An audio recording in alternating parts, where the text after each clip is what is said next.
Hey everybody, welcome back for another deep dive. Today we're going to be looking at manifestation, Yeah, which I know is something you've been really digging into lately. absolutely. And honestly, it's so fascinating. Like the idea that we can shape our reality with our thoughts and our emotions. It's like It is. almost like a superpower, right? It is, really is. And we're diving into a YouTube video today by Greg Braden, Okay. and he kind of blends this ancient wisdom with like modern science to explore all these different manifestation techniques. Okay, so I'm looking at my notes here from the video. Yeah. And one of the first things that really just jumps out is this idea of the heart being this like electromagnetic powerhouse. Hmm. He mentions it's like 100 times stronger electrically and like 5,000 times stronger magnetically than the brain. Yeah. It's pretty wild. Well, and it's interesting because it's not just this like mystical claim that he's making. There's a growing amount of scientific interest in the heart's electromagnetic field and how it might affect not just our bodies, but, the world around us. It's really fascinating stuff. So it's not just about keeping our hearts healthy physically, Right. but also understanding this like energetic power they hold. Exactly. And, Braden connects this to manifestation Okay. by emphasizing that it's not just about thinking positive thoughts, but it's also about feeling them. Okay. So it's a two-part process. It involves thought and emotion. Yeah, that makes sense because it's like when you try to convince yourself you're not nervous about something, Right. but you can literally feel your heart pounding, Yeah. like your body betrays your thoughts. Exactly. It really shows how connected our thoughts and our emotions truly are. Yeah. And, Braden uses the analogy of love and fear as these two primary emotions that really fuel our manifestations. Okay, so it's almost like our thoughts are like the blueprint, and our emotions provide the energy to bring that blueprint to life. Yes. And love and fear are like the biggest energy sources we're working with. That's That's pretty powerful. Like, Mm. it makes you wonder if maybe we've been underestimating the role that our emotions play in shaping our lives. For sure. And what's really interesting is he links this all to ancient traditions talking about chakras Okay. and this idea of kind of marrying thought and emotion in the heart. So this isn't just some new agey thing. Right. This concept of the heart being a powerful, energetic center has been around for like centuries. Exactly. It's deeply rooted in a lot of spiritual traditions. And what's really fascinating is that modern science is kind of starting to explore some of these ancient concepts Yeah. with new tools and new perspectives. It's like ancient wisdom meeting modern science, Yeah. which always gets me pumped. Uh-huh. Okay, so we've got this powerhouse heart. Right. We need to combine thought and emotion to manifest. But how do we actually do that? Yeah. I mean, we've all tried things like affirmations, right? Yeah, affirmations are a great example. We repeat these positive statements, hoping to attract what we desire. But as Braden points out, they can totally fall flat if we're not feeling the emotion behind them. It's like saying I am healthy over and over, Right. but not actually believing it or feeling the vibrancy of good health. Exactly. Like going through the motions without really connecting to the meaning. Yeah. And our subconscious mind, it needs that emotional buy-in Right. for that manifestation to really take root. Yeah, if we're not feeling it, it's like planting a seed without watering it. Yeah, that's a good way to put it. So instead of just like mindlessly repeating affirmations, we need to actually feel the emotions that are associated with what we want to manifest. Right.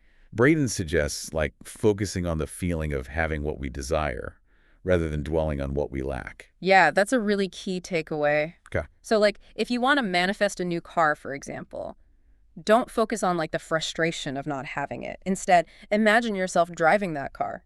Feel the excitement of owning it. Oh, I like that. Feel the leather seats, smell that new car smell, almost like trick your mind into thinking you already have it. Exactly. It's about embodying that feeling of Yeah. already having what you desire. And this sends a much stronger signal, as Braden puts it. So we're not just sending out thoughts into the void. We're sending out feelings. Yeah. And those feelings are shaping our reality. This is getting deep. What are your thoughts? Well, I think that's the crux of Braden's message, isn't it? It's Yeah. about recognizing how powerful our emotions are Yeah. and learning how to use them consciously to create the life that we want. I feel like we've only just scratched the surface here. Oh, for sure. And there's so much more to explore. Yeah. I'm already wondering, like, what kind of reality we could create if we truly mastered this ability to align our thoughts and emotions. Absolutely. I guess we'll have to save that for part 2 of this deep dive. Yeah. Stay tuned. Yeah.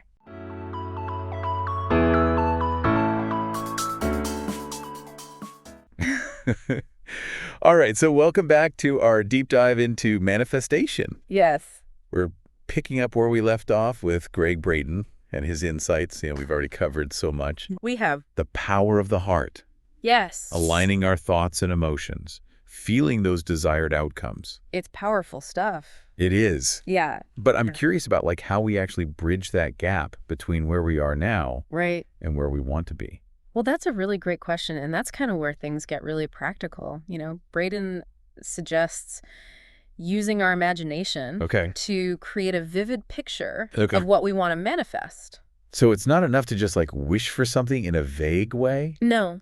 but to actually create a detailed mental image. Yes. Almost like a movie in our minds Absolutely. of what it would look and feel like to have it. Engage all of your senses, sight, sound, touch, even smell, Yeah. to really make it as real as possible in your mind. Okay. And this helps strengthen that emotional connection Right. to your desire, which, as we discussed, is key. Right, like Tyrannica tracks. It's all coming together now. Yeah. But I have to admit, sometimes doubts and fears kind of creep in. Yeah. How do we deal with those pesky negative thoughts? Well, that's where gratitude comes in. Right.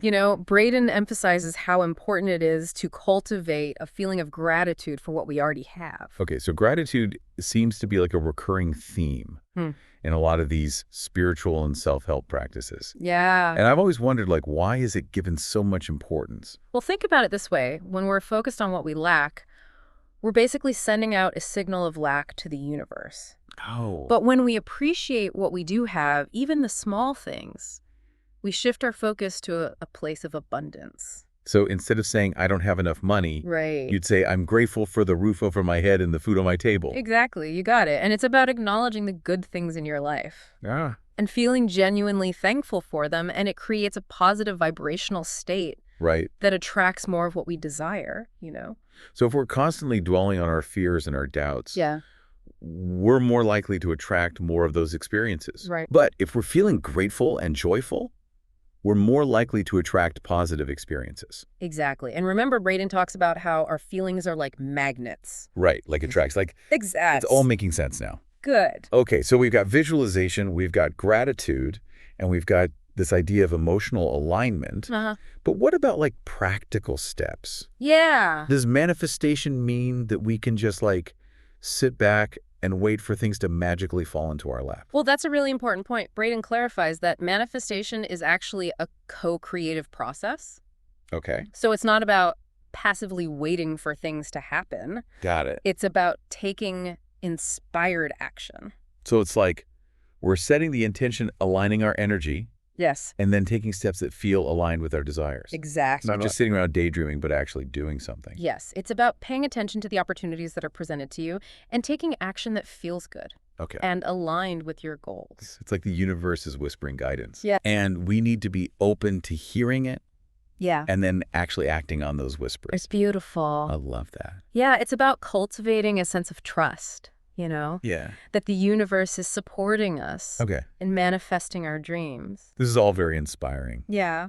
But I imagine that some people might be a little skeptical out there. Yeah. They might be thinking, if manifestation is so easy, why isn't everybody living their dream life?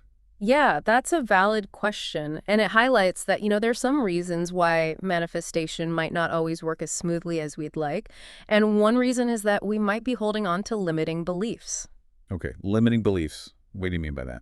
Well, limiting beliefs are those negative thoughts and assumptions that we have about ourselves or the world that hold us back. Okay. So things like, I'm not good enough, or I don't deserve success, or money is evil, or I'm not capable of achieving my dreams. So these beliefs act like invisible barriers Yes. that are preventing us from manifesting what we truly desire. Exactly. They create a conflict between our conscious desires Right. and our subconscious programming.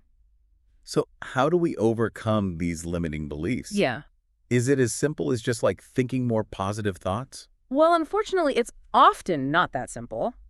Limiting beliefs, often stem from deep-seated emotional patterns Right. and past experiences that we might not even be consciously aware of. That's we're running on autopilot, Yeah. repeating the same patterns without even realizing it. That's a great way to put it. And that's why it's so important to become more aware of our thoughts and our feelings and to identify any beliefs that might be holding us back. Okay. It's like shining a light into our subconscious mind Yeah. and seeing what's really going on in there.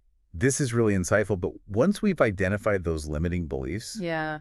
how do we actually change them? Well, that's where the real work begins. And It requires a willingness to challenge our assumptions Okay. and to replace those negative beliefs with more empowering ones. So it's like rewiring our brains to create new neural pathways Yeah, that support our desires. exactly. I can imagine that takes a lot of effort. It can be challenging, Yeah. but it's definitely possible. And there are a lot of techniques and practices that can help us to reprogram our subconscious mind. Things like affirmations, visualization, meditation, Yeah. energy healing. So it sounds like it's all about finding the tools and practices that resonate with us Absolutely. and using them consistently to create lasting change. Exactly. It's a commitment to personal growth and transformation. And remember, it's not about achieving perfection. Right. It's about making progress. It's about taking those small steps every day to align ourselves with our desires and to become like the best versions of ourselves. I love that. This has been an incredible conversation so far. It has. We've covered so much ground, but I know there's still more to explore. What else do we need to know about, like, navigating this whole manifestation process successfully?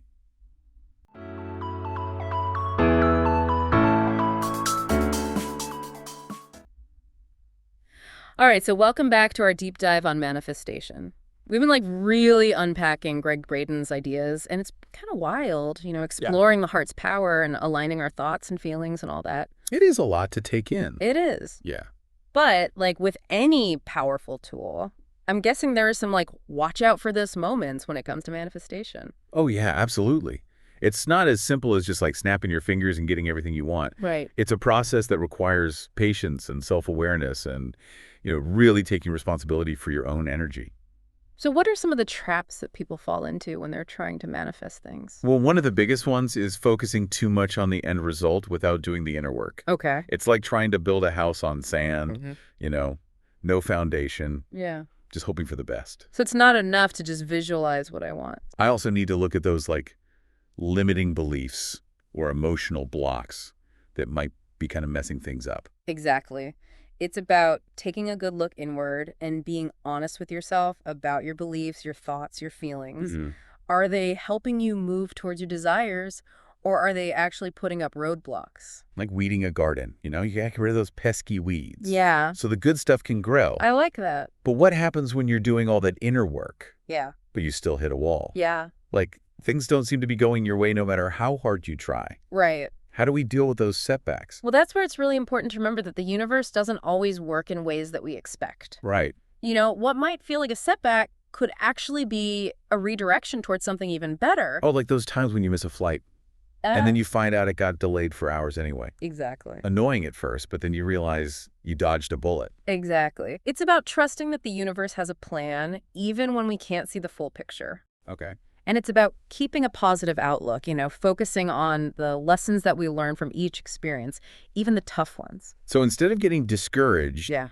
it's more about shifting my perspective and seeing those setbacks Yeah. as opportunities for growth. Exactly. Challenges help us build resilience. Yeah. They help us become more self-aware, and they even help us refine our desires. Okay. They teach us about patience and perseverance and letting go of the need to control everything. It's like surrendering to the flow of life, Yes. knowing that sometimes the universe has a different plan for us, Yeah. even if we don't understand it at the time. Beautifully said. It's about aligning our energy with what's truly best for us and letting the universe guide us towards manifesting our dreams in the right way and at the right time. Wow, this deep dive has been packed with insights. It has. We've gone from the science of the heart to the wisdom of ancient traditions, and now we're talking about trusting the universe and letting go of control. It's quite a journey. It is. It's quite a journey.